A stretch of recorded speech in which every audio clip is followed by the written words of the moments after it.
నా పుత్రుణ్ణి హతమార్చిన పాండుపుత్రులారా, నేను మీలో ఎవరిని విడిచిపెట్టను, ఎవరిని విడిచిపెట్టను. ఈ రోజే అందరినీ వధిస్తాను.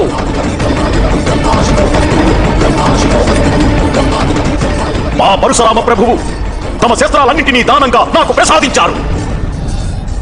ఆ శస్త్రాలతోనే పరశురామ ప్రభువు సమస్త సృష్టిలో క్షత్రియులను సంహరించారు. ఒక్క పర్యాయం కాదు, 21 పర్యాయం. ఈ బ్రాహ్మణుని ఆగ్రహాన్ని చూడండి, ఈ బ్రాహ్మణుని ఆగ్రహాన్ని చూడండి పాండుపుత్రులారా. ఇప్పుడే పరశురామ ప్రభు ఇచ్చిన శస్త్రాలతో ఈ సమాజాన్నంతటినీ ధ్వంసం చేసేస్తాను. సమస్త సమాజాన్ని ధ్వంసం చేస్తాను నేను.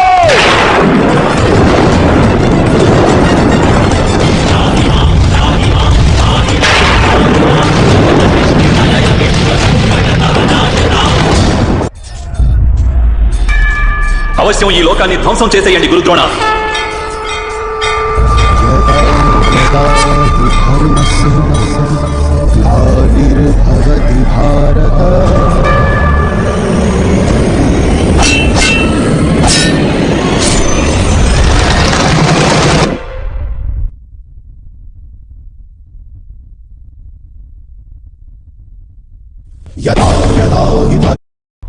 ఒకవేళ నేను మీకు చెబితే మరణించిన అశ్వత్థామ వాస్తవానికి మీ పుత్రుడు కాదని, ఒక ఏనుగు అని, అప్పుడు మీ జీవితం మళ్లీ మీలో సంతోషాన్ని నింపుతుందా?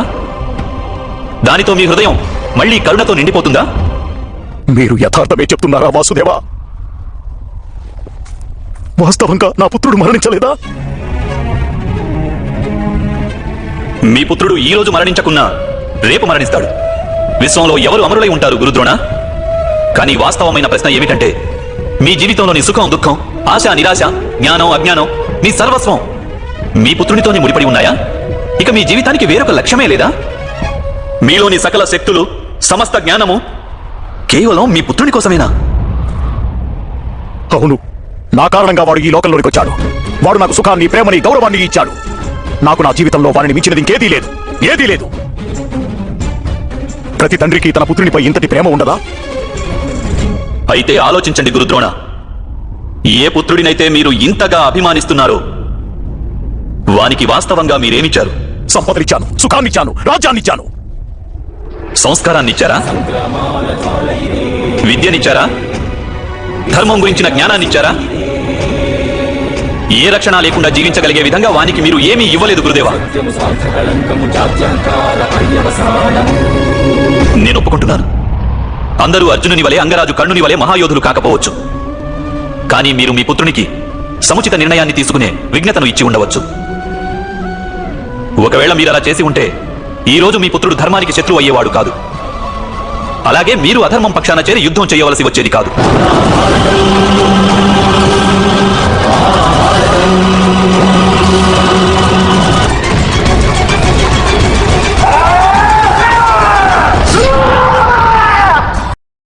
అంగరాజు కర్ణుని వలె మహాయోధులు కాకపోవచ్చు.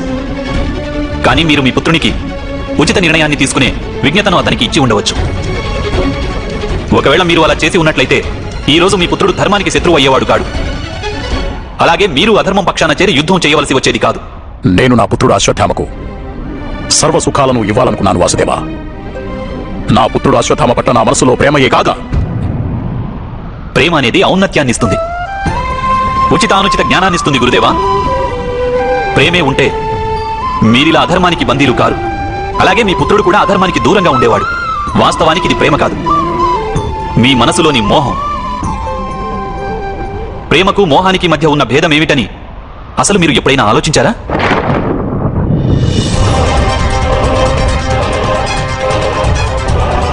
ప్రేమ నుండే మోహం జనిస్తుంది కదా వాసుదేవా?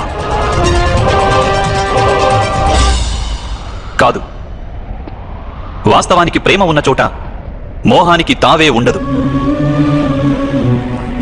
ప్రేమ జనించేది కరుణ నుండే గురుదేవా, కానీ మోహం జనించేది అహంకారం నుండి. ప్రేమ అంటుంది నా పుత్రునికి ఈశ్వరుడు లోకంలోని అన్ని సుఖాలను ఇస్తాడని, కానీ మోహం అంటుంది నేను నా పుత్రునికి లోకంలోని అన్ని సుఖాలను ఇస్తాను అని. ప్రేమ అంటుంది నా పుత్రుడంటే నాకెంతో గర్వమని. మోహం అంటుంది నా పుత్రుడు నన్ను చూసి గర్వపడాలి అని. ప్రేమ ముక్తినిస్తుంది గురుదేవా, మోహం బంధిస్తుంది. ప్రేమ ధర్మం గురుదేవా, కానీ మోహం మోహం అధర్మం.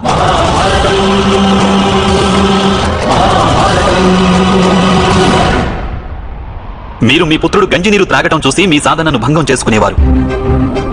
దానికి మారుగా మీరు మీ పుత్రుడికి గంజినీటితో సంతృప్తి చెందే శిక్షణనిచ్చున్నట్లయితే మీ సాధనను భంగం చేసుకునేందుకు మారుగా వానికి శ్రమించి ఏదైనా సంపాదించే శిక్షణనిచ్చి ఉంటే నిజానికి ఈ రోజు మీ పరిస్థితి భిన్నంగా ఉండేది కాదంటారా? మీ పుత్రుని భవిష్యత్తును ఉజ్వలంగా రూపొందించే ప్రయత్నంలో మీరు వాని చరిత్రను ఉజ్వలంగా రూపొందించడం విస్మరించారు.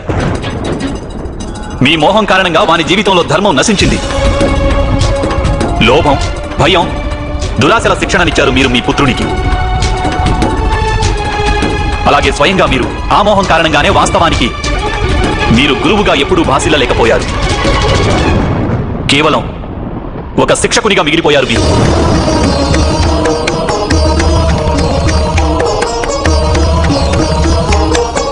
నా గురించి అలా ఎందుకంటున్నారు వాసుదేవా?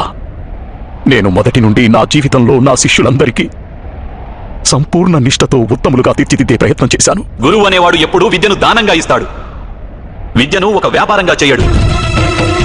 కనుకనే గురువులు తమ శిష్యుల నుండి దక్షిణ ఆశిస్తుంటారు, మూల్యాన్ని కాదు. కానీ మీరు మీ అమూల్యమైన జ్ఞానానికి మూల్యాన్ని నిర్ణయించారు. మీరిచ్చిన జ్ఞానానికి బదులుగా మీ శిష్యులను మీ ప్రతీకారానికి ఉపయోగించారు. ఈ విధంగా మీరు మీ జీవితాన్ని విషపూరితం చేసుకోవడమే కాక మీ శిష్యుల జీవితాలను కూడా విషభరితం చేసేశారు. ఈ పరిణామం కేవలం మీ మోహం మరియు అహంకారం వలనే జరిగింది. మీరు గురువు కానే కాదు ద్రోణాచార్య. ఏ వ్యక్తికి హృదయంలో అహంకారం, అలాగే మనసులో మోహం మరియు దురాశలు ఉంటాయో అతని ద్వారా ఎటువంటి ధర్మకార్యము జరుగుట సాధ్యం కాదు. అందుకే భరద్వాజ మహర్షి పుత్ర, ఏ విధంగానైతే వరదలో కొట్టుకుపోతున్న వ్యక్తి వృక్షశాఖను పట్టుకుని తనని తాను రక్షించుకుంటాడో అదే విధంగా మీ అంతిమ సమయంలో మీరు ధర్మాన్ని ఆశ్రయించండి. ఇంకా మీకు సమయం ఉంది. ఉచితమైన నిర్ణయం తీసుకోండి. మోహాన్ని వెంటనే త్యజించండి. మీ ప్రాణాల్ని నేను ఈ క్షణమే హరించగలను. కానీ నా ఇచ్ఛ వినండి. మీకు జీవితంలో ఒక ఉత్తమ నిర్ణయం తీసుకునే అవకాశం ఇస్తున్నాను. యథార్థమే చెప్పారు మీరు. నా పుత్రుడు అశ్వత్థామకు శిక్ష లభించడానికి కారణం పూర్తిగా నేనే. ఇప్పుడు సమయం ఆసన్నమైంది. ఇప్పుడు నాకు కూడా శిక్ష లభించాలి.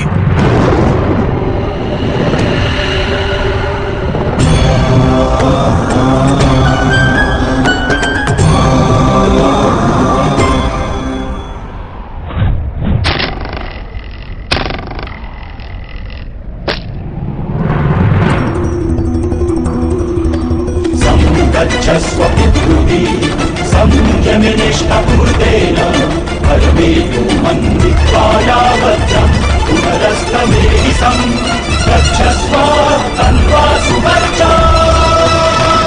నేను అన్నీ స్వీకరించడానికి సిద్ధంగా ఉన్నాను.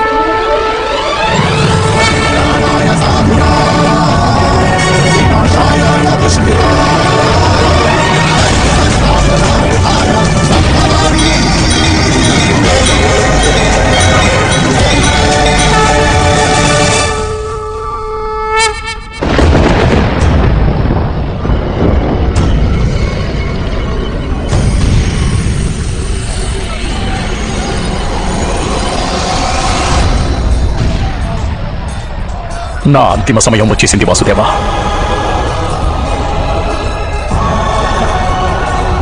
నేను మీకు చివరిసారిగా ప్రణామం చేసి నా ప్రాణాలను త్యజిస్తున్నాను.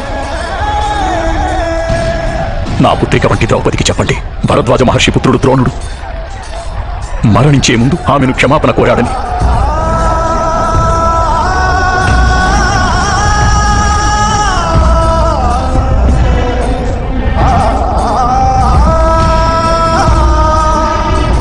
దృష్టద్యుమ్నుడు ఎక్కడున్నాడు? గురుదేవా! రాపుత్ర, నీ జీవితాశయం పూర్తి చేసుకునే సమయం ఇప్పుడు వచ్చేసింది. రా.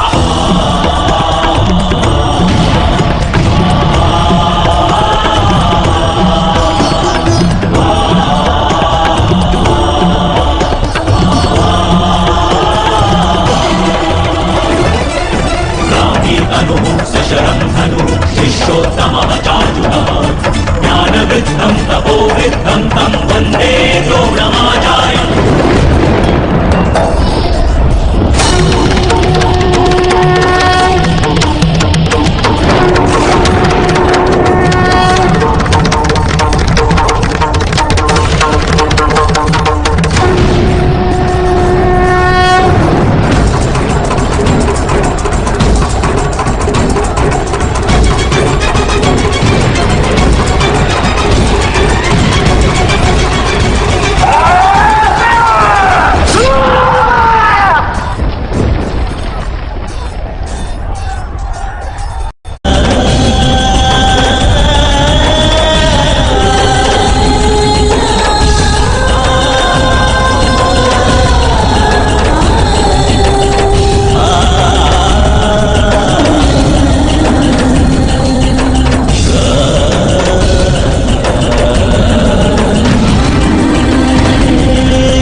గాంధారి, గురుద్రోణులు దివంగతులైనారని చెప్తున్నాడు సంజయుడు.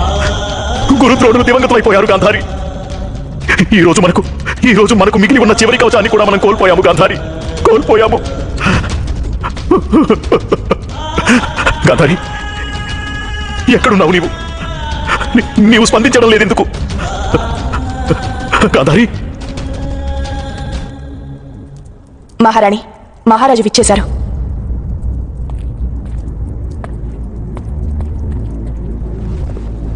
గాంధారి, ఏదైనా చెప్పు గాంధారి. ఇలా మౌనంగా ఉండవద్దు గాంధారి. నాకు నీ సమాధానం కావాలి, ఏదో ఒక సమాధానం కావాలి గాంధారి. ఏం చెప్పను మహారాజా? పగలంతా వృక్షం నిరీక్షిస్తూ ఉంటుంది. సూర్యాస్తమయం కాగానే పక్షులన్నీ తన దరికి చేరాలని, దానిపై వాలే పక్షుల కువకువ రావాలతో తాను పులికించాలని తన జీవితం అలా సార్థకమవ్వాలనుకుంటుంది. మరి ఆ వృక్షం లాంటి నా మాతృత్వం జీవిత సూర్యాస్తమయంలో శూన్యమయ్యిందెందుకు మహారాజా? నూరుగురు పుత్రులకు జన్మనిచ్చాను నేను. కానీ ఆశ్చర్యంగా లేదు, మరణం ఆసన్నమైనప్పుడు జీవితంలో అంతిమ ఆనందాన్ని ఇచ్చేందుకు నా పుత్రుల్లో ఏ ఒక్కరూ వెనక్కి తిరిగి రారు మహారాజా. ఇదే కదా మన దురదృష్టం గాంధారి. ఇది నా కర్మ ఫలితమో లేక నా గ్రహచార ఫలితమో నేను అర్థం చేసుకోలేకపోతున్నాను గాంధారి. గాంధారి, నా మనోకాంక్షలన్నీ విఫలమైపోయాయి ఈరోజు గాంధారి. నా ప్రయత్నాలన్నీ వ్యర్థమైపోయాయి ఈరోజు గాంధారి. నీ తపస్సే మన జీవితాలకి శాపంగా మారింది జీవితాలకి. మరిద్దరి జీవితాలు వ్యర్థమైపోయాయి గాంధారి. కాదు, లేదు ధృతరాష్ట్ర మహారాజా, లేదు. నా తపస్సు వ్యర్థం కాజాలదు ధృతరాష్ట్ర మహారాజా. పతివ్రత ధర్మం ఏమిటో నేను ఈ ప్రపంచానికే చాటి చెప్పాను. భావితరాల స్త్రీలు నా పతివ్రత ధర్మాన్ని పరమోత్కృష్ట ఉదాహరణగా పేర్కొంటారు. అధర్మం చేసిన వారందరికీ శిక్ష లభిస్తుంటే నా పతివ్రత ధర్మానికి ఫలితం ఎందుకు లభించకూడదు? విదురా, దాసి, వెళ్ళి విదురునికి చెప్పు మా ప్రయాణానికి ఏర్పాట్లు చేయమని. నేను వెళ్తాను. నేను మహాముని వేదవ్యాసుని చెంతకు తప్పక వెళ్తాను. వారి చరణాలపై నా శిరస్సును మోపి నా మొర వినిపిస్తాను. వారు యజ్ఞం చేస్తే సాక్షాత్తు దేవతలు ఎదిగి వచ్చి హవిస్సు స్వీకరిస్తూ ఉంటారు. నేను పట్టుబడతాను. దేవతలు నా కోసం న్యాయం వర్తించమని నేను పట్టుబడతాను.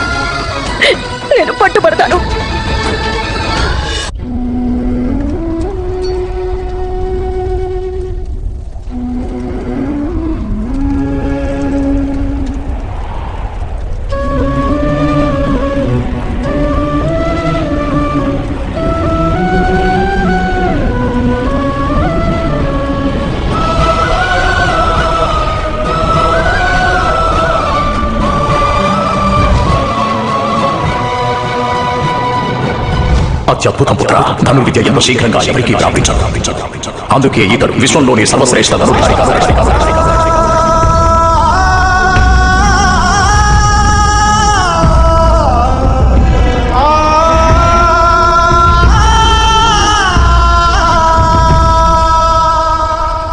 మీ నుండి అమూల్యమైన విద్య లభించింది గురుదేవా. గురువు రుణాన్ని శిష్యుడు ఎప్పటికీ తీర్చుకోలేడు. దేవాలయంలో ఉండే విగ్రహాన్ని ప్రజలు పూజిస్తారు, కానీ విగ్రహాన్ని ప్రతిష్ఠించిన వ్యక్తికే ఆ ఆరాధనల పుణ్యం దక్కుతుంది. అదేవిధంగా ఒక శిష్యుడు సాధించిన సాఫల్యాల ఘనత అతని గురువుకే దక్కుతుంది. భవిష్యత్తులో ఎవరైనా ధనుర్ధారి అర్జునుడిని ప్రశంసిస్తే అది వాస్తవానికి మేము ప్రశంసించినట్టే గురుదేవా.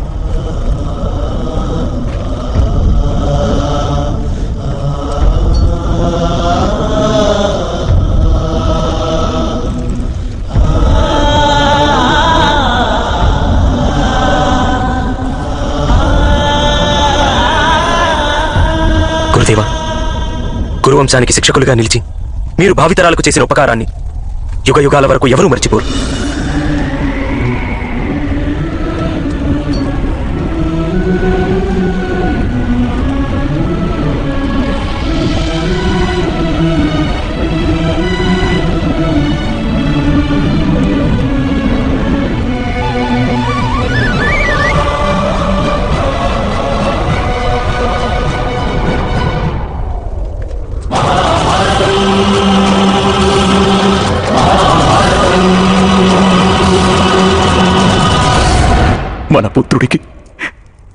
మన పుత్రుడికి అంతిమ సమయం ఆసన్నమైంది. అతను జీవించి ఉండేందుకు ఆ మహాముని మాత్రం ఏమి మార్గం చూపగలడు గాంధారి?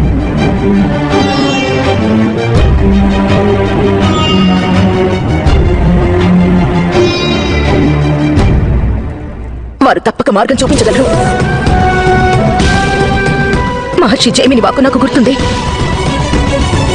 నా వద్ద ఎప్పుడు నా 100 పుత్రుల్లో ఏ ఒక్కరికో జీవనదానం చేసే శక్తి ఉంది. నా పుత్రుల్లో కనీసం ఒక్కడు జీవించి ఉంటాడు. మన దుర్యోధనుడు తప్పక జీవించి ఉంటాడు. అంతేకాక కుంతి పుత్రులు 5గురిని వధించి తన సోదరుల ప్రతీకారం తీర్చుకుంటాడు వాడు. ప్రతీకారం తీర్చుకుంటాడు వాడు.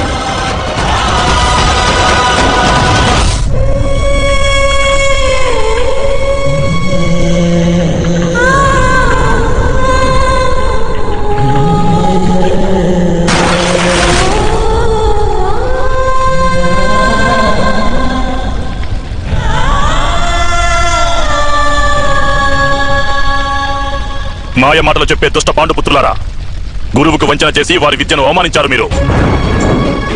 మా పితృదేవులు మేము ఎంతగానో విశ్వసించారు. ఈ రోజు మీరు కేవలం గురుద్రోణులనే వధించలేదు, సమస్త లోకంలో సృష్టిలో శిష్యుల పట్ల గురువుకున్న విశ్వాసాన్ని వధించారు. వేశ్యల మాదిరిగా విద్యను అపవిత్రం చేశారు మీరు. జ్ఞానాన్ని నాశనం చేశారు మీరు. అసహ్యం వేస్తుంది మిమ్మల్ని చూస్తుంటే. నేను మీ అందరి మృత్యువును ప్రత్యక్షంగా చూసేటంత వరకు నాకు మృత్యువు రానే రాదు నా మృత్యువు.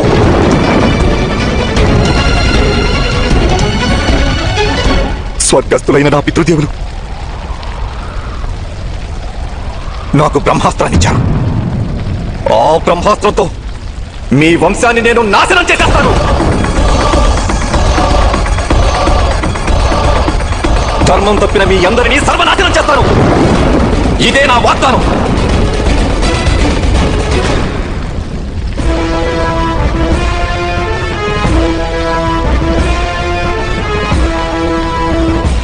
మా గురువును వధించినందుకు ప్రాయశ్చిత్తం అవశ్యం చేసుకుంటాం అశ్వత్థామ. మేము కేవలం ఒకసారి అధర్మం చేసిన కారణంగా మీ పక్షాన ధర్మం ఉన్నట్టు కాదు. నీవు మా వంశాన్ని నశింపచేయలేవు. మేము మీ కౌరవ పక్షంలో విధ్వంసాన్ని సృష్టిస్తాం.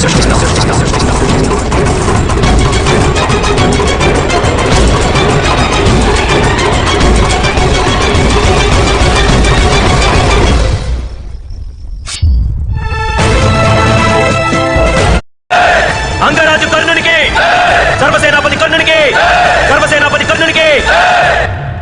మహారథులారా, ఇప్పుడు మన సైన్యానికి మార్గనిర్దేశం మా మిత్రుడు అంగరాజు కర్ణుడు చేస్తాడు. ఈ వార్త వినగానే పాండవ సైనికుల మనస్సులో భయం ఉత్పన్నమవుతుంది. ఆ కపట పాండవులు అవశ్యం వంచనకు తలపడతారు. మహారథులారా, శత్రువులు ఎప్పుడూ సామర్థ్యంతో కాక తమ వంచనతోనే విజయం పొందగలిగారు. మహారథులారా, అంగరాజు కర్ణుడు నాకు కవచం వంటివాడు, నాకు నమ్మిన పంటు. కనుక రేపు రణభూమిలో నా విశ్వాసం విజయం సాధిస్తుంది, నా సామర్థ్యం విజయం సాధిస్తుంది. అలాగే శత్రువుల వంచన కూడా పరాజితమవుతుంది. మిత్రమా కర్ణ, ఇప్పుడు కౌరవసేనకు విజయాన్ని చేకూర్చవలసిన బాధ్యత నీ భుజస్కంధాలపై ఉంది. నాకు తెలుసు మిత్రమా, కౌరవ సేనకు నన్ను సర్వసేనాపతిగా నియమించి మీరు నన్ను మరింత రుణగ్రస్తుని చేశారు మిత్రమా. లేదు మిత్రమా, నేను ఈ పనిని ముందే చేసి ఉంటే ఈరోజు నా తమ్ములు ఇందరూ ఇలా మరణించి ఉండేవారు కాదు. మిత్రమా కర్ణ, రణభూమిలో రేపు నాతో పాటు నా సోదరులకు కూడా నీవు కవచమై ఉండాలి. నా నమ్మకాన్ని బొమ్ము కానివ్వకు మిత్రమా, నాకు వాగ్దానం చెయ్యి. ఇలా వాగ్దానాలు అడిగిన అంకిత భావాన్ని కించపరచకు మిత్రమా. నా ప్రతిజ్ఞ మీకు తెలిసింది. నా బొందిలో ప్రాణమున్నంత వరకు, అప్పటి వరకు మీ వైపు ఎవరైనా శస్త్రాన్ని సంధించడమే కాదు, దృష్టిని కూడా సారించలేరు మిత్రమా. నీవు మూర్ఖుడివి దుర్యోధన, నీ మిత్రుడు కూడా మూర్ఖుడే. నీకు పాండవుల నుండి విజయాన్ని ఎవరూ చేకూర్చలేరు. నీ పరాజయం ఆనాడే నిశ్చయమైంది, ఏనాడు నీవు ఈ యుద్ధాన్ని ఆరంభించావో. మద్రరాజా, ఈ రోజున మీరు సంయమనం పాటించి మౌనం వహించకుంటే ఈ రోజు నేను మిమ్ము హతమార్చవలసి వస్తుంది. అది సాధ్యం కాదు. అర్ధరాత్రి వేళ అరిచి గోల చేసే గుడ్డగుబలు ఎలుకలనే వేటాడి తింటాయి, సింహాలను కాదు. అందుకోసం గరుత్మంతుడు దిగిరావాలి. నేను మీ అధర్మ పక్షాన యుద్ధం చేస్తున్నాను. దానికి దండన నాకు మా మేనల్లుళ్ళు విధిస్తారు. మద్రరాజా, మీ సర్వసేనాపతిగా మిమ్ము నేను ఆదేశిస్తున్నాను. మౌనం వహించండి. నేను ఒక సూతపుత్రుని సర్వసేనాధిపతిగా మన్నించలేను, సూతపుత్రుని ఆదేశాన్ని పాటించను లేను. మద్రరాజా, మరి నా ఆదేశాన్ని తమరు పాటించక తప్పదు మద్రరాజా. ఎందుకంటే మీరు మీ మాటకు బద్ధులైనారు. మిమ్ము నేను ఆదేశిస్తున్నాను. ఇప్పుడు మీరు ఈ యుద్ధంలో మహారథి అయి ఉండరాదు, అధిరథులుగాను ఉండరాదు, అర్ధరథులుగాను ఉండరాదు, అలాగే ఒక సామాన్య సైనికులుగాను మీరుండరాదు. సారథిగానే ఉంటారు.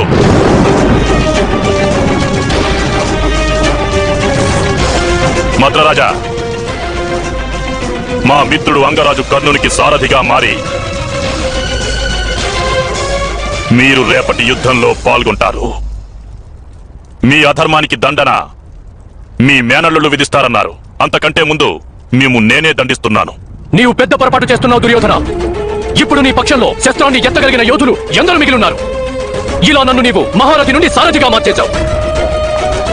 మద్రరాజా, మా పక్షాన నా మిత్రుడు మహారథి కర్ణుడు ఉన్నంత వరకు, అప్పటి వరకు మీ వంటి మహారథుల ఆవశ్యకత నాకు లేదు. మీ వాచాలతకు దండనగా మీరు ఈ మహారథికి సారథిగా మారక తప్పదు. మీరు ఒక మహారథితో వాని జాతిని ప్రస్తావించారు.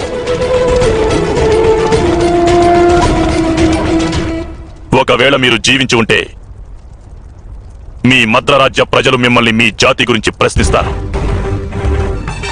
కానీ ఒకవేళ మీరు మరణించారంటే ఆ యమదూతలు మిమ్ము మీ జాతి ఏమిటని ప్రశ్నిస్తారు. మద్రరాజా, వెళ్ళండి. రేపటి నుండి మీరు రణభూమిలో రథసారథిగానే కనిపించాలి. వెళ్ళండి.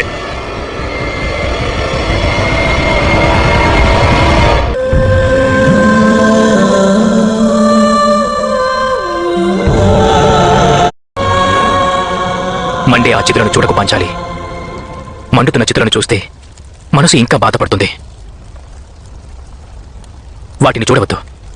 నాథా, చితిలోని అగ్నిలో శత్రుత్వాలు, పరువు, అవమానం, అభిమానం, సంబంధాలు ఇవన్నీ దగ్ధమవుతాయి.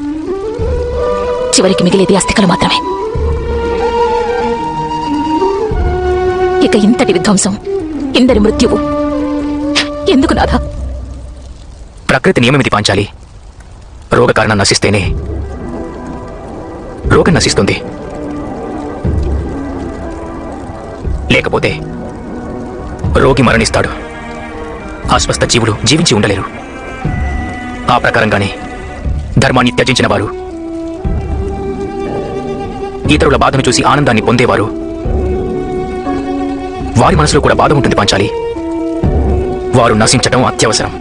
మన పుత్రులు పోయారు, మిత్రులు పోయారు, తండ్రి పోయారు, గురువు పోయారు.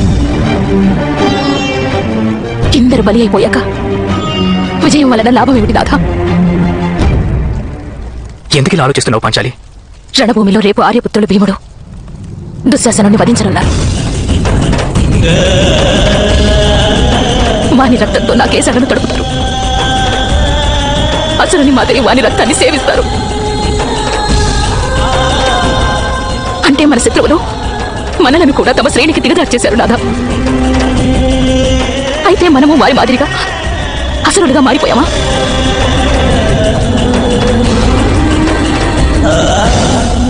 అటు చూడు పాంచాలి, మన పుత్రుని వధువు. ఒక్క క్షణం ఆలోచించి చూడు. ఏదైనా ద్యూత సభలో ఆమెకు వస్త్రాపహరణం జరగవచ్చు.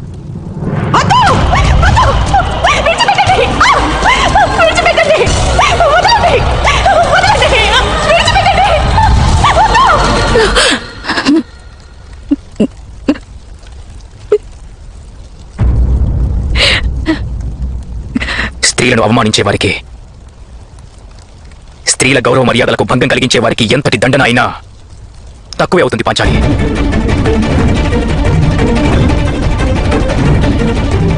కలియుగం రానుంది.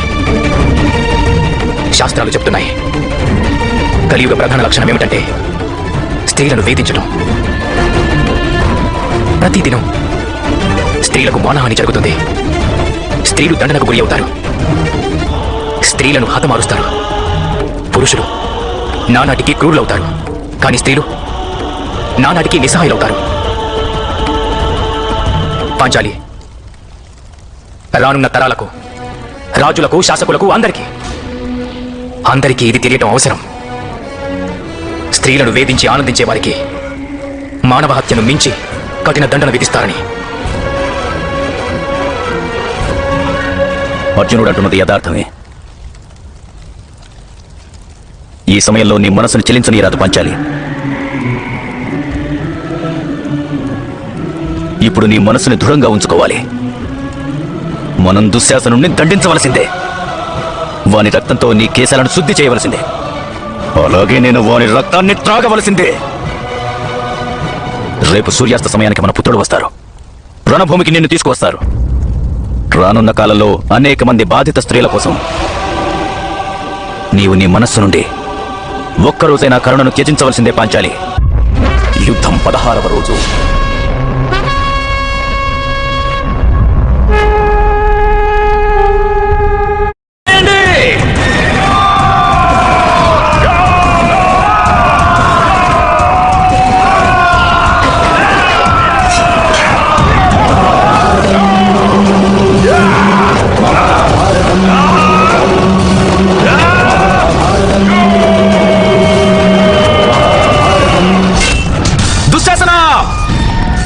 ఎక్కడ మొహం చాటేసి కూర్చున్నావు? నీవు నీ మీసాలను, కేశాలను ఖండించుకొని ఎతిగా నీవు మారినా అప్పటికీ నీవు మరణించవలసిందే.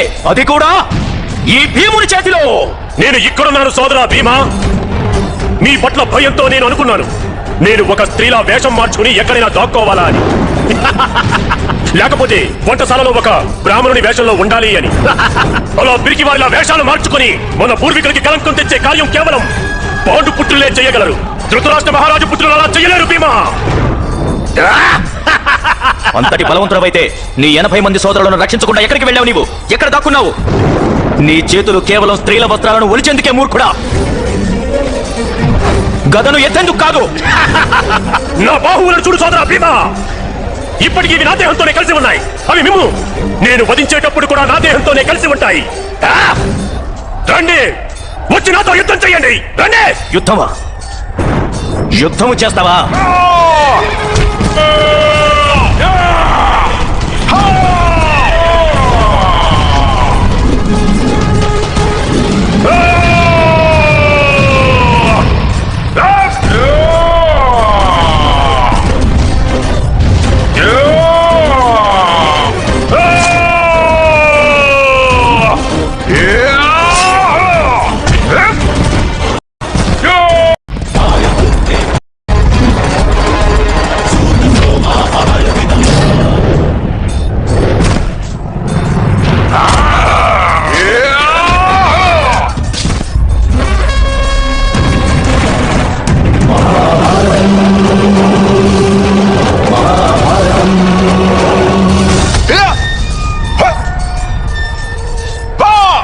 అప్పుడే భయపడతావేం దుశ్శాసన?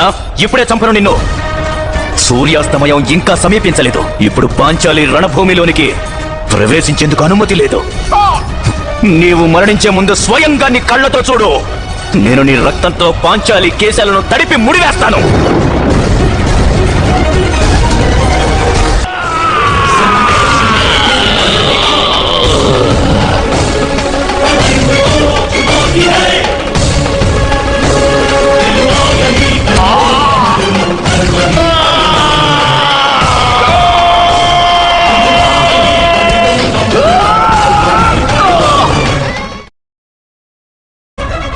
ఆగండి యువరాజా భీమా.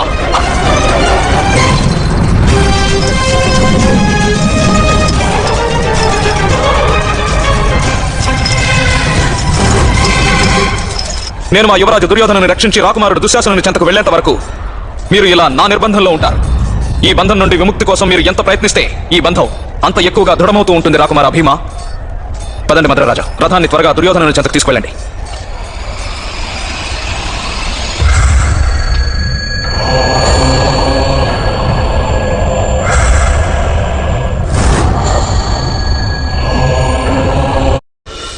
సూర్యుడు అస్తమించేందుకు కేవలం ఒక్క జామే మిగిలి ఉంది. సోదరా దుశ్శాసన, ఈ రోజు నీకు నీ అధర్మాలకు దండన అవశ్యం లభిస్తుంది. చేసుకోండి మీ ప్రయత్నం విముక్తులు కావడానికి. కానీ ఈ రోజు మీ ప్రయత్నాలేవి దుశ్శాసనుడు అంతం కాకుండా రక్షించలేవు. ఈ రోజు మా సోదరుడు భీముడు దుశ్శాసనుని ఈ ఐహిక బంధనాల నుండి విముక్తుని చేస్తాడు.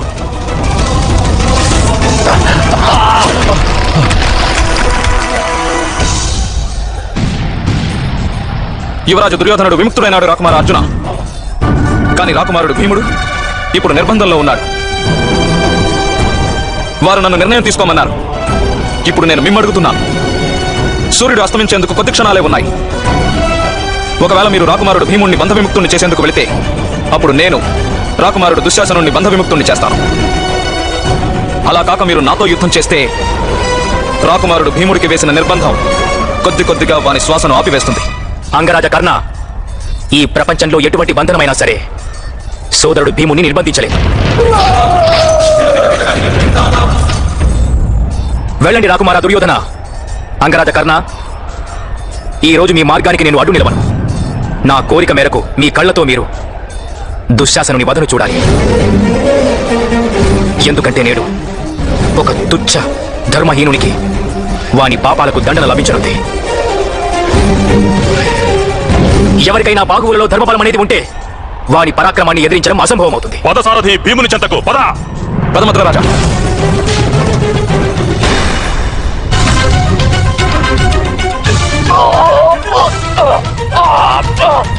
ఇప్పుడు నీ మృత్యువే నీకు రక్షణ కల్పించాలి దుశ్శాసన. నీవు ప్రాణాలతో ఉన్నంత వరకు కష్టపడుతూనే ఉంటావు. కానీ నేను మా పాంచాలి కేశాలను నీ రక్తంతో తడపనంత వరకు నేను నిన్ను మరణించనివ్వను. ఇక నీవు జీవించి ఉండలేనంటూ నన్ను ప్రాధేయపడుతూ ఉంటావు. ప్రాధేయపడతావు నీవు దుశ్శాసన.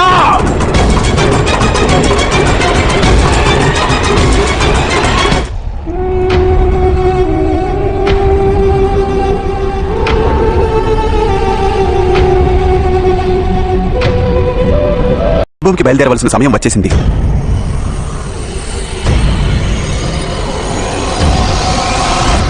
తల్లి, మహారాణి గాంధారి మనసులోని బాధని గుర్తుంచుకో. నీవు ఒకరికి మాతవే. ఒక మాత కన్నా సంతానాన్ని ఈ విధంగా ద్వేషంతో వధించటం ఉచితం కాదు కదా తల్లి. నాకు తెలుసు మాత. కానీ ఈరోజు నేను మాతను కాను, భార్యను కాను, సోదరిని కాను, పుత్రికను కాను. ఈరోజు నేను న్యాయదేవత అయిన అగ్నిని. ఈ అగ్నిలో జరిగిన అన్యాయాలన్నీ భస్మం కావాలి. ద్యూత సభలో నాడు నేను ఏం చెప్పానో గుర్తు చేసుకోండి. మీరు నన్ను స్పృశించకండి రాజమాత కుంతి, నేను మలినమైపోతాను. ఇప్పుడు నేను మీ కుల వధువును కాను, మీ పుత్రులకు భార్యను కాను, కురువంశానికి కుల వధువును కాను. నేను మనిషిని కాను, మృత్యువును. నేను మృత్యువును. ఈ అధర్మ సభలో సమావేశమైన దుష్టులందరినీ కదలించవచ్చిన మృత్యువును నేను. ఇంతటి దయాహీనతయే ఇప్పుడు నా ధర్మం మాత.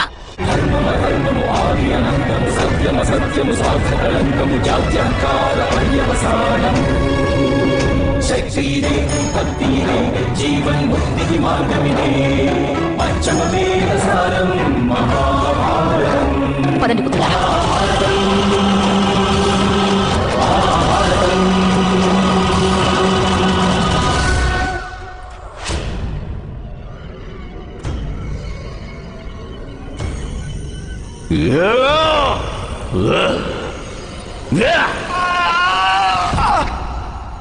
పాంచాలి!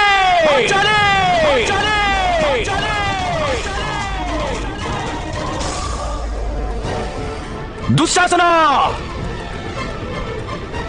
ఈ రోజు సూర్యుడు ఆగవచ్చు, కాలం స్తంభించవచ్చు, కానీ సూర్యాస్త సమయానికి నీకు మృత్యువు అవశ్యం వస్తుంది. పారిపోకు, పారిపోకు దుశ్శాసన!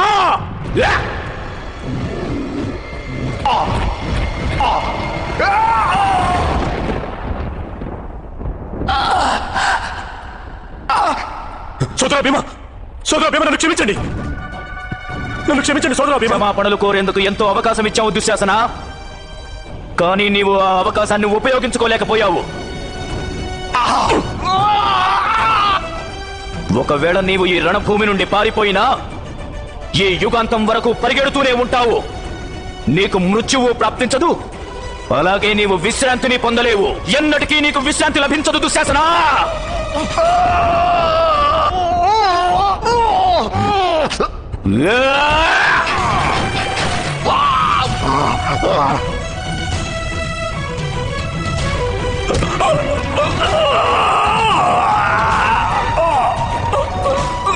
సోదరా భీమా, నన్ను క్షమించి వదిలేయండి. క్షమ, నిన్ను క్షమించేందుకు సమయం మించిపోయింది. ఇప్పుడు మిగిలింది న్యాయం చేకూర్చడమే. స్మృతికి తెచ్చుకో, ద్యూత సభలో ఆ రోజును స్మృతికి తెచ్చుకో, స్మృతికి తెచ్చుకో దుశ్శాసన. సోదరా దుర్యోధన, సోదరా దుర్యోధన!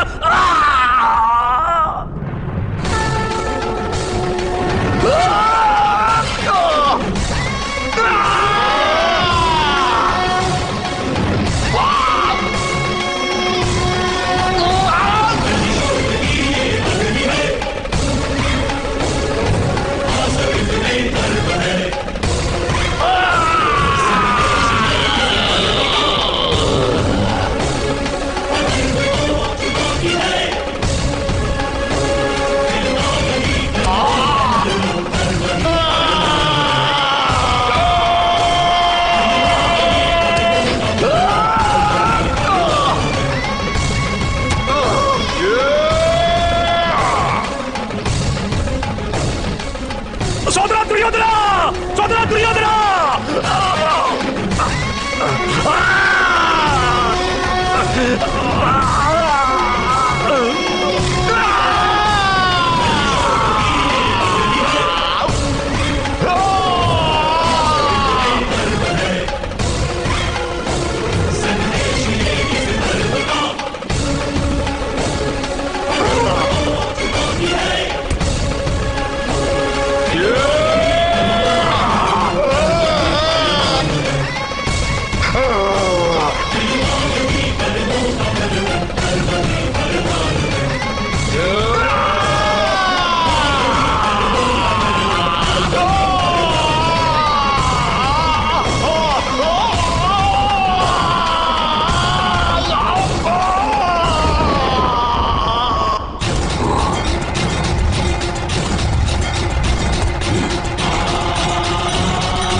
పాంచాలి పవిత్రమైన కేశాలను స్పృశించిన నీ చేతులను నేను నిర్దాక్షిణ్యంగా నరికేస్తాను. నేను ఇదే ప్రమాణం చేస్తున్నాను. చూడు దుర్యోధన, ఒక స్త్రీ గౌరవానికి భంగం కలిగించిన చేతిని దానిని దేహం నుండి వేరు చేయవలసిందే.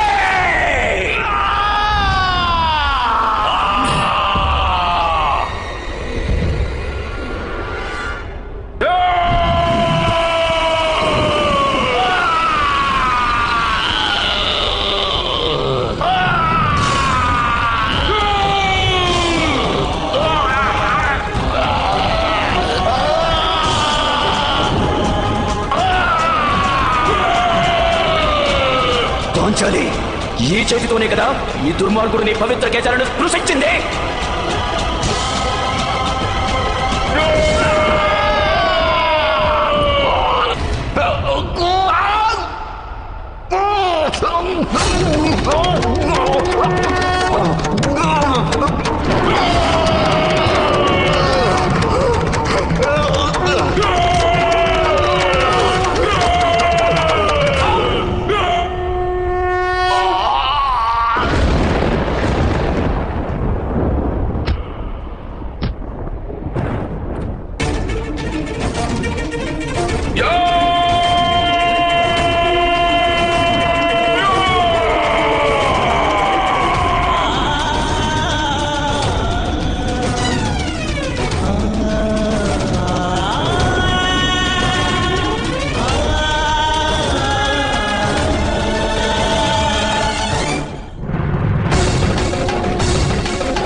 ఈ విధ్వంసాన్ని చూసి మా మనసులు చితుల మాదిరి తగిస్తున్నాయి. మీ ఆత్మ ఈ భారాన్ని ఏ విధంగా సహించగలుగుతుంది? ఒకవేళ నేను మిమ్మల్ని క్షమించగలిగితే అవశ్యం క్షమించేదానిని. కానీ ఒక స్త్రీ గౌరవానికి భంగం కలిగించిన వారిని క్షమించడం ఉచితం కాదు. ఇది నా పరాభవానికి ప్రతీకారం కాదు యువరాజా. ఇది లోకంలోని బాధిత స్త్రీలందరికీ జరిగిన న్యాయం. ఈ న్యాయం ఎప్పటికీ విఫలం కానేరదు, ఎప్పటికీ మించిపోలేదు. మీ పాపాలకు ప్రాయశ్చిత్తం చేసుకుని దండనను స్వీకరించండి. మీ ప్రాణాలకు రక్షణ నేను కల్పిస్తాను. ఇలా చేస్తే మహారాణి గాంధారికి ఒక పుత్రుడైనా జీవించి ఉంటాడు కదా. లేదంటే రేపు రణభూమిలో ఇదే విధంగా మీకు కూడా భయానకమైన మృత్యువు లభిస్తుంది. ఎందుకంటే ఈ మహాభారత యుద్ధం ఇప్పుడిక త్వరలోనే సమాప్తం కానుంది. ఈ భరత భూమిలో ధర్మ సంస్థాపన అవశ్యం జరుగుతుంది యువరాజా. ఇది నిశ్చయం.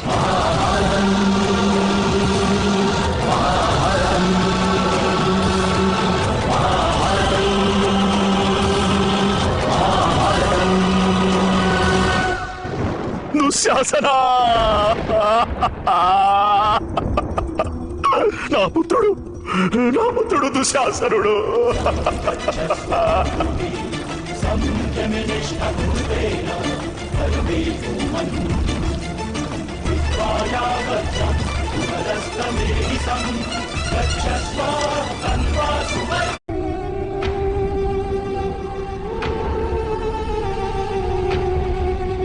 పుత్రి,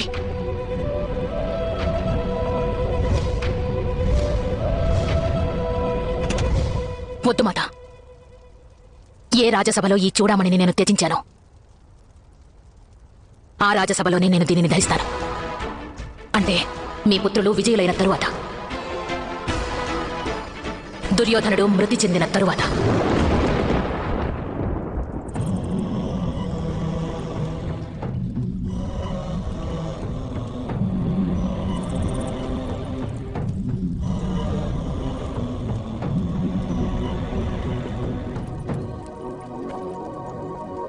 నాకు ముందే తెలుసు నీవు అవశ్యం వస్తావని గాంధారి.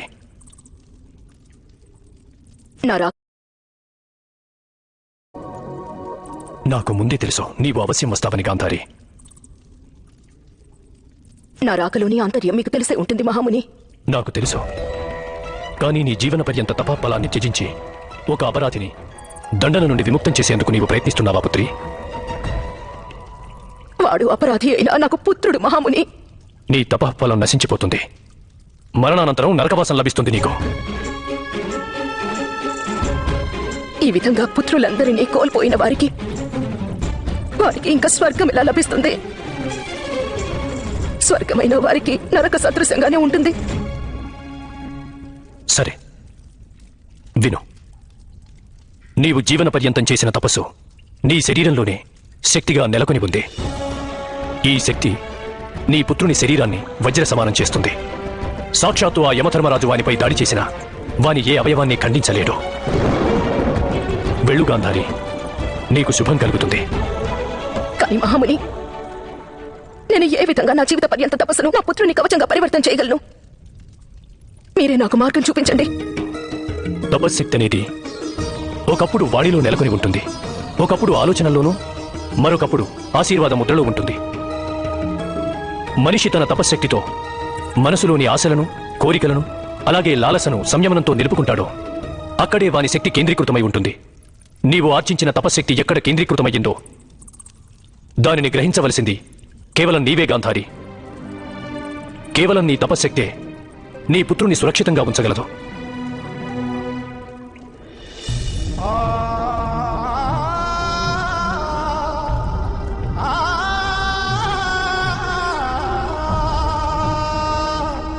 మేనలుడా, మావయ్య,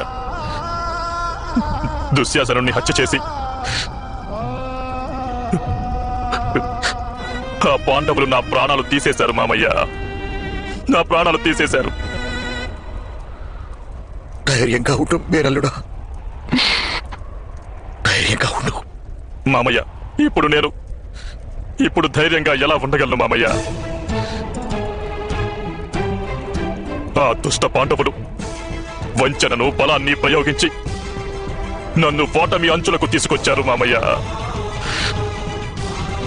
నా కుటుంబాన్నంతటినీ నాశనం చేసేశారు, నా తమ్ములనందరినీ హతమార్చేశారు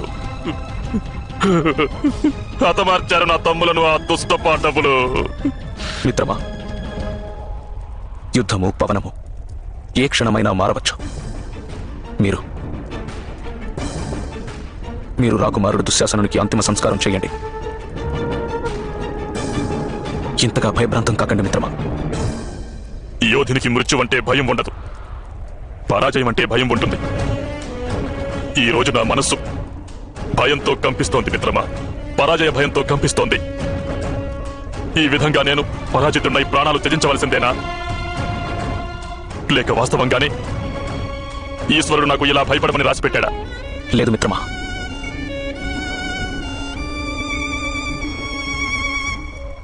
కనీసం ఒక్క పాండవుని మృతదేహాన్నైనా ప్రత్యక్షంగా చూశాకే మరణించాలి నేను, ప్రత్యక్షంగా చూశాకే మరణించాలి నేను.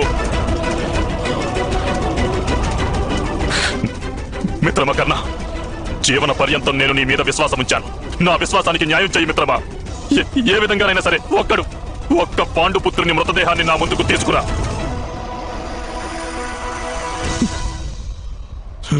దుశ్శాసనుని చితి, ఒక్క పాండుపుత్రుని చితి సరసన జ్వలించకుంటే నా తమ్ముని వీరమరణం వ్యర్థమవుతుంది నా తమ్ముని వీరమరణం. ఒకవేళ అలా జరగకుంటే దుశ్శాసనుని మృతదేహాన్ని గద్దలకు, కాకులకు, కుక్కలకు వదిలేద్దాం వాటికి. అంత మాట అనకండి మిత్రమా. నేను వాగ్దానం చేస్తున్నాను, రేపు ఎట్టి పరిస్థితుల్లోనైనా అర్జునుని నేను వధిస్తా. నీవొక మూర్ఖుడివి దుర్యోధన, నీ మిత్రుడు ఇంకొక మూర్ఖుడు. రేపు కర్ణుని హతమారుస్తారు, మర్నాడు నిన్ను హతమారుస్తారు. నీకు వచ్చే మృత్యువు దుశ్శాసనుని మృత్యువు కంటే భయానకంగా ఉంటుంది. భయాన్ని నీవు నీ మనసులో స్థిరం చేసుకో యువరాజా దుర్యోధన. ఇప్పుడు భయం ఒక్కటే నిన్ను రక్షించగలదు దుర్యోధన. నీవు మృత్యువుకై పాండవులను ప్రాధేయపడవలసి వస్తుంది. మద్రరాజా, ఈ రోజు నీకు మృత్యువు నా చేతుల్లోనే ఉంది. నీవేమి చంపుతావు నన్ను? నీవింకేదైనా కొత్త పథకం వేస్తావు దుర్యోధన. ఈ యుద్ధంలో కూడా నీవు మోసంతోనే విజయం సాధించాలని ప్రయత్నించావు. నీ సామర్థ్యంతో గెలవాలని ప్రయత్నించుంటే ఈ రోజు ఇటువంటి భయానక దృశ్యాన్ని నీవు చూడవలసి వచ్చేది కాదు. అయినా నీకు సామర్థ్యం ఎక్కడుందని? సర్పం భూమిపై పాకుతూనే వేటాడి తింటుంది. మేనలుడా, వద్దు. మద్రరాజు శస్త్రం మనకు అంకితమయ్యింది, కాని వాని మనసు మనకు అంకితం చెయ్యలేదు.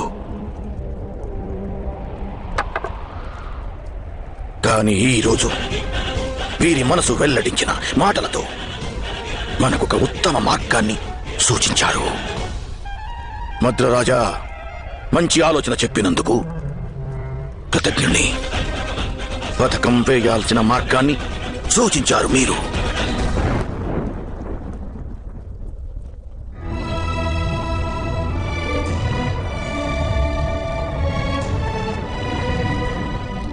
వింటికి నారిని దృఢంగా కట్టుపార్త.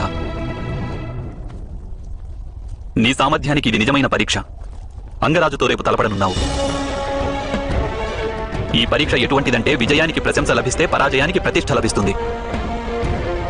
విజయానికి జీవితం లభిస్తే ఇక పరాజయానికి మృత్యువు. ఒక యోధుడైన వానికి పరాజయమే మృత్యు అవుతుంది మాధవ. ఇక రేపు నేను పరాజితుని కాను.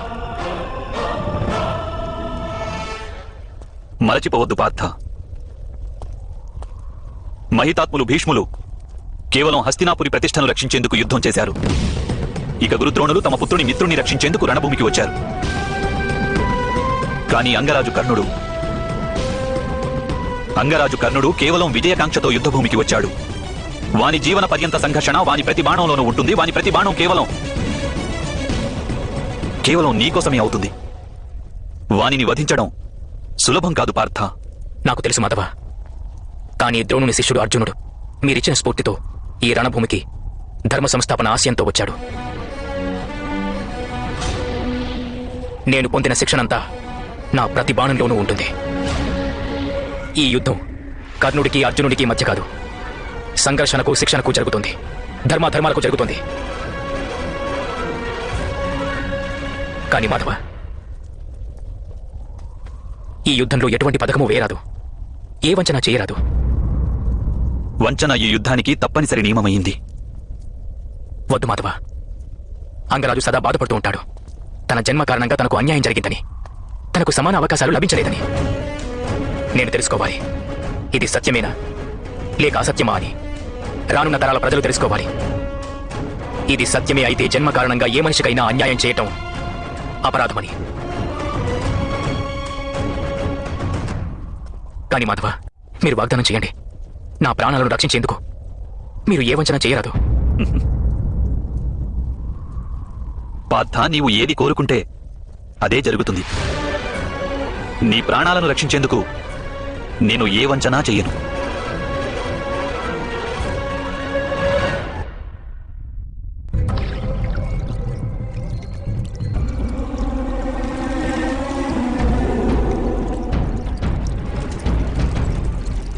నాగరాజా తక్షక ఆవాహ ఆవాహ.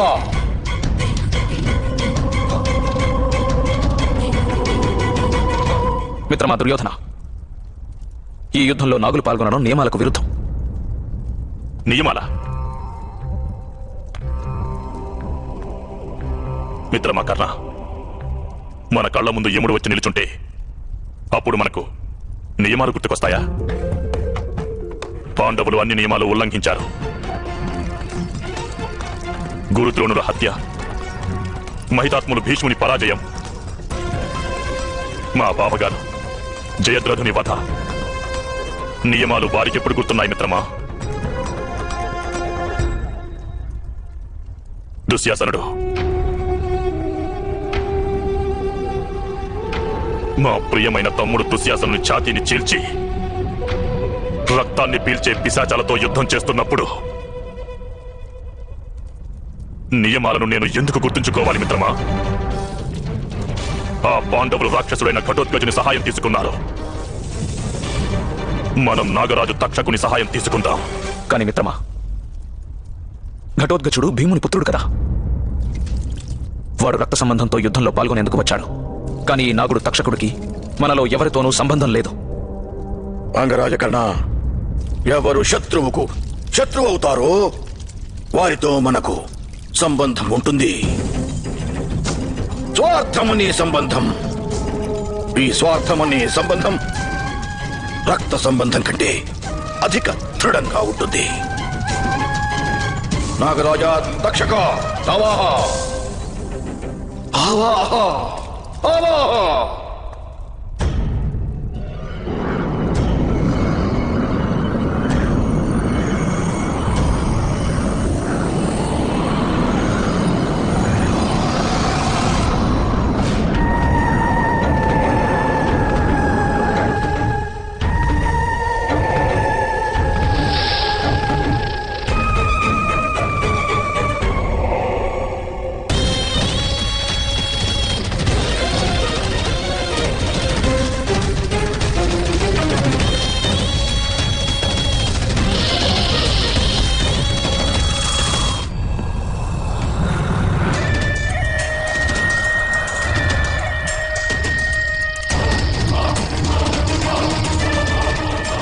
నాగరాజ తక్షక, మా శత్రువులను పరాజితులు చేసేందుకు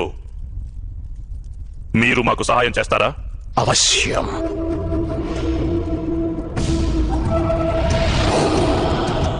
ఈ అవకాశం కోసమే వేచి ఉన్నాను నేను. బహుకాలం పాటు అరణ్యాలలో పొంచి ఉండి సాధన చేస్తూ గడిపాను నేను.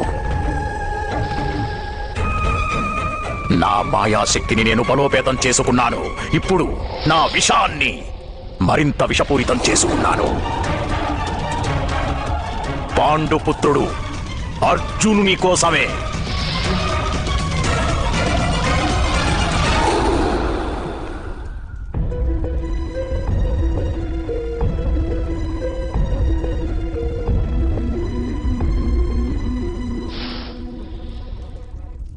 మీ బాణంపై నేను కూర్చుంటాను. బాణం అంగరాజు కర్ణునిదవుతుంది. విషం నాదవుతుంది. విజయం తమరిదవుతుంది. ప్రతీకారం మనందరిదవుతుంది.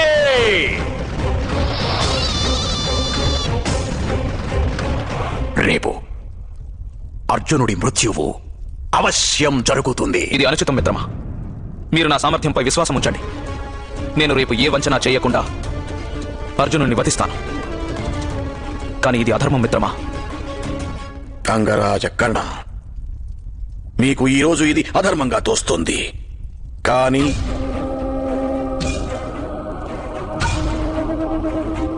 విజయం ప్రాప్తించిన పిమ్మట మనం ధర్మానికి అధర్మానికి వ్యాఖ్యానాన్ని మార్చేస్తాం. విజయాన్ని పొందిన తర్వాత మనం చేసిన పనులు ధర్మంగా చాటించుకుందాం. విజయాన్ని పొందిన వారు ఏం మాట్లాడినా ధర్మమే అవుతుంది. ఒక్క విషయం మర్చిపోకండి. తక్షకుడు యుద్ధంలో పాల్గొని అర్జునుణ్ణి వధించినట్లయితే అప్పుడు మీ ప్రతిజ్ఞ అలాగే మీ ప్రాణాలు రెండు సురక్షితంగా ఉంటాయి.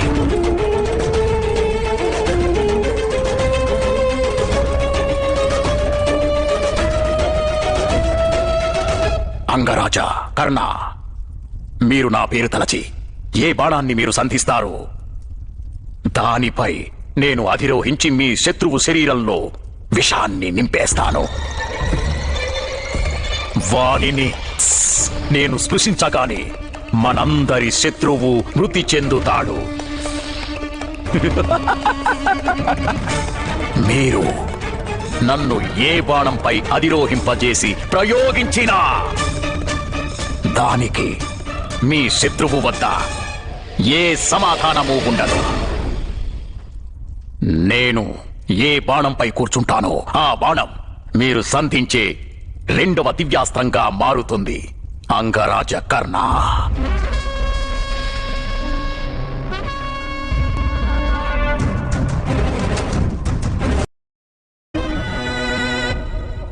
పుత్ర కర్ణ,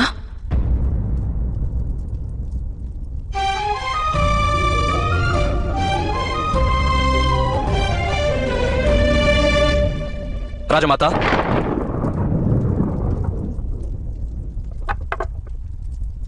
ఆశీర్వదించేందుకు వచ్చారా లేక ప్రాణభిక్ష కోరేందుక?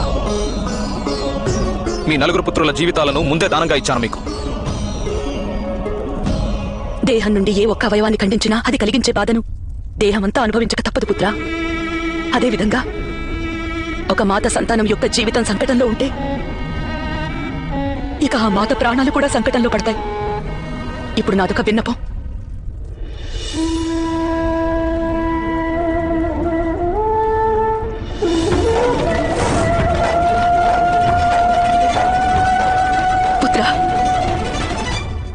పుత్ర, నీ మాతపై కొంచెం కృప చూపించు. నాకు తెలుసు నీవు మాటకు బద్ధుడవని. కనుకనే నిన్ను మాటను మీరమని నేను అడగను. కానీ ప్రతి క్షణం మృత్యువును అనుభవించకుండా నేను ఏ క్షణమే మరణించాలి. ఈరోజు యుద్ధంలో నీవు నీ తమ్ముడు అర్జునునితో తలబడుతున్నావని ఊహిస్తేనే నాకు మృత్యు అనుభవం కలుగుతోంది. కనుకనే పుత్ర, నేను నిన్ను ప్రార్థిస్తున్నాను. నాకు ఈ క్షణమే మృత్యుదానమివ్వు. ఏం మాట్లాడుతున్నారు మాత?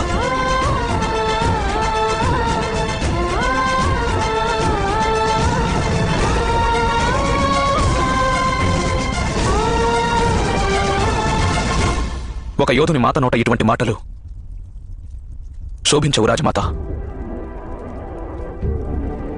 ఈ రణభూమిలో ఎందరెందరో మాతలు తమ పుత్రులను కోల్పోయారు. వారి రోదనను స్మృతికి తెచ్చుకోండి. మీరొక రాజమాత. మొత్తం రాజ్యానికే మీరు మాత. మీ పుత్రులు సమర్థులు. ఒకవేళ వారికి తెలిసిందంటే వారిని రక్షించేందుకు మీరు మీ ప్రాణాలను త్యజించాలనుకున్నారని వారి సామర్థ్యానికి కళంకం సోకుతుంది. కాని పుత్ర, మాతపుత్రునికి శక్తి కావాలి, వాని విశ్వాసం కావాలి. మిమ్ము నేను ప్రార్థిస్తున్నాను, మీ ఈ పుత్రుణ్ణి తన కర్తవ్యాన్ని నిర్వర్తించనివ్వండి. కాని పుత్ర, మీ పుత్రునికి తన వాగ్దానం జ్ఞాపకం ఉంటుంది.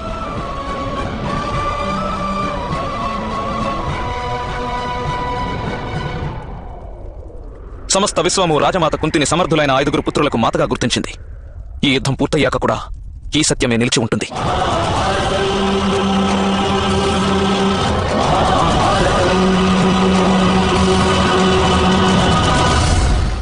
కేవలం ఒక్క విన్నపం పుత్ర. జీవన పర్యంతం నేను నీ జన్మరహస్యాన్ని గుప్తంగా ఉంచాను. మనసులోని బాధను మౌనంగా భరించాను. మొదట నా సాహసం ఓడిపోయింది, తరువాత నీలోని ఆత్మవిశ్వాసం నశించింది.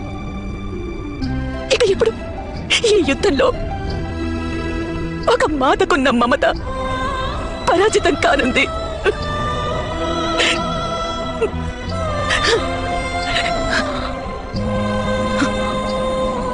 కనుకనే ఇప్పుడు నిన్ను ప్రార్థిస్తున్నాను పుత్ర. ఈ యుద్ధం పూర్తయిన తరువాత ఈ మాతకు నీ జన్మ వృత్తాంతాన్ని ప్రకటించేందుకు అనుమతినివ్వు పుత్ర.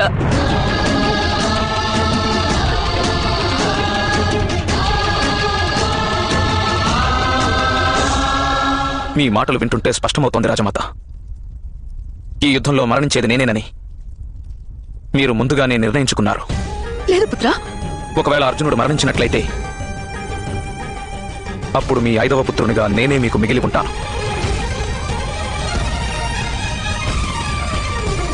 కానీ ఒకవేళ అర్జునునికి అంతటి సామర్థ్యం ఉండి యుద్ధంలో నన్ను వధించగలిగితే నేను మిమ్ము అనుమతిస్తున్నాను. నేను మరణించిన పిదప మీ పుత్రులు నా అంత్యక్రియలను ఒక శత్రువుగా భావించి కాదు, ఒక సోదరుని స్థానం ఇచ్చి జరిపించవచ్చని.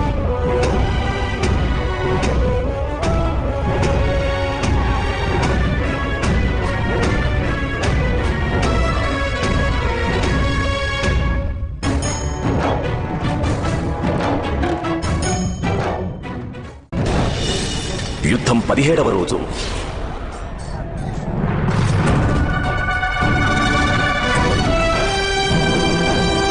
ఏంటి అంగరాజా, యుద్ధానికి సన్నద్ధం కండి. నేను నీకోసమే నిరీక్షిస్తున్నాను అర్జున.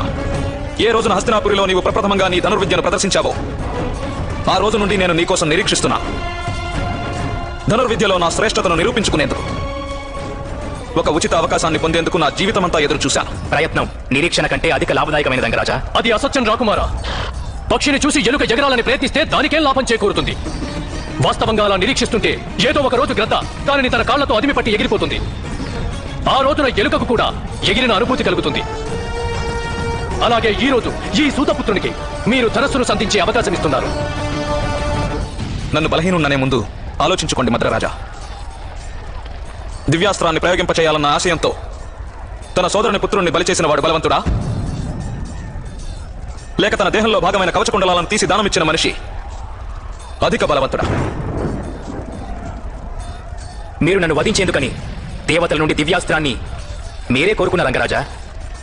కానీ మేము వధించేందుకు నేను దేవతల నుండి ఏ అస్త్రాన్ని పొందలేదు. మిమ్మల్ని నేను ఒక సామాన్య అస్త్రంతోనే వధించగలను. ధనస్సు ఎక్కుపెట్టు అర్జున.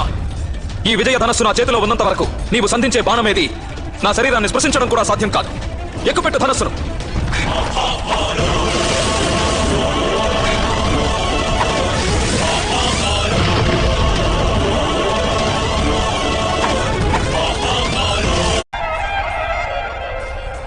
మేనలుడా, నేను కర్ణుని వద్దకు వెళ్ళాలి మావయ్య. వారిని ప్రశ్నించాలి, ఇంకా అర్జునుడు ఎందుకు జీవించి ఉన్నాడని. సూర్యునిపై జలాన్ని చల్లితే సూర్యుడు చల్లారిపోడు అర్జున. నీ ఆట బొమ్మలు నన్ను పరాజితుడిని చేయలేవు. ఏదైనా దివ్యాస్త్రాన్ని ప్రయోగించు. నీవు దివ్యాస్త్రాలలో శిక్షణ పొంది ఉంటే. తన సామర్థ్యంలో దివ్యత్వం ఉన్నవాడు ఎన్నడూ దివ్య శస్త్రాలకై అన్వేషించడు అంగరాజా.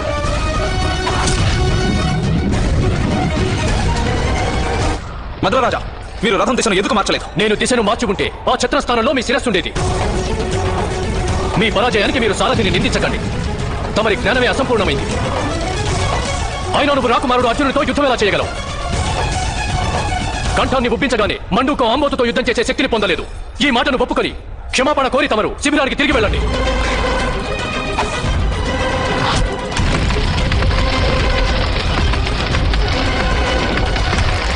మద్రరాజా, అర్జునుడు ఈ అవరోధాన్ని ధ్వంసం చేసేలోగా నేను వారిపై అటు నుండి దాడి చేస్తా. రథాన్ని ఆ దిశగా తీసుకెళ్ళండి. ఆ దిశగా వెళ్తే స్వర్గాన్ని చేరుకోలేవు కర్ణ. స్వర్గానికి దారిని వెతుకు.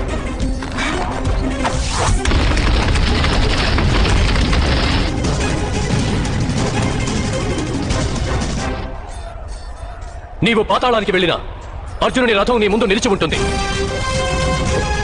పాపానికి వెనుక, అలాగే మృత్యువుకు ముందు ఎవరూ వెళ్ళలేరు. పాపం ఎప్పుడూ కూడా వెన్నంటి వెంబడిస్తుంది, కానీ మృత్యువు సర్వదా కళ్ళ ముందే ఉంటుంది. మీరు మీ మాటలు ఆపకుంటే మద్రరాజా, నేను మేము వధించవలసి వస్తుంది. అవశ్యం నీవు నన్ను వధించవచ్చు. నా చేతిలో ఇప్పుడు శస్త్రం లేదు, కానీ శస్త్రం ఉన్న వారిని నీవు వధించలేకపోతున్నావు. రాకుమార అర్జున, ఈ బాలుడు మీ ధనస్సును చూసి భయపడుతున్నాడు. దయచేసి మీరు ధనస్సును త్యజించండి.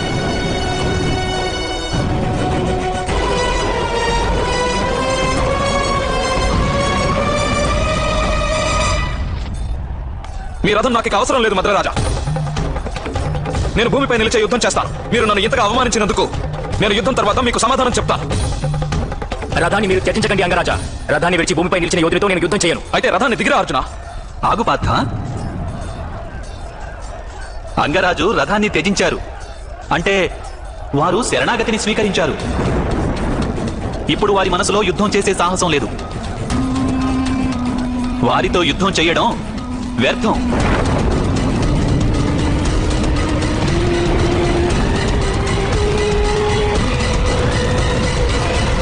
ఒక గడియలోగా మీకు మీ విద్య స్మరణకు